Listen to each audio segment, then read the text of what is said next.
中國7月1日開始實施民族團結進步促進法，今仔早起，咱國內就民間團體譴責中共侵害人權，嘛呼籲咱的政府應該建立人權捍衛者保護機制，甲難民的庇護機制。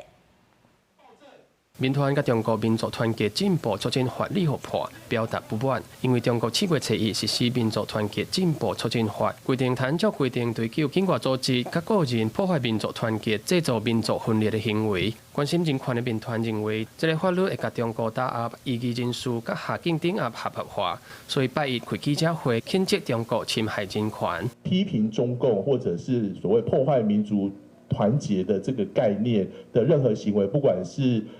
中國人，不管是台灣人、吐蕃人、香港人，甚至各國人士都有可能，只要在中共的控制範圍下，都會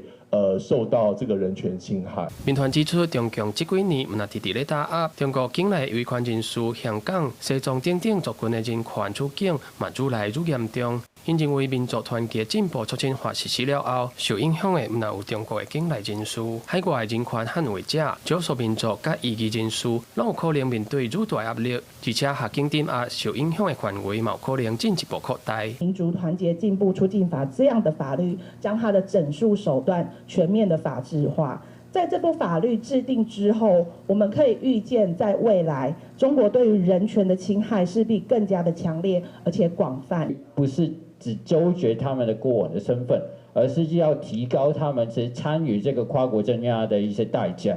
因為唯有就是參與這些增加這個代價，才會讓這些事情去減少。民團表示，面對下境鎮壓，重點唔是涉案者的身份背景，更加重要的是幕後的指揮者。民團嘛呼籲台灣政府應該建立人權捍衛者保護機制，推動難民庇護制度，強化因應下境鎮壓的保護措施。記者郭金陽、志剛台北報道。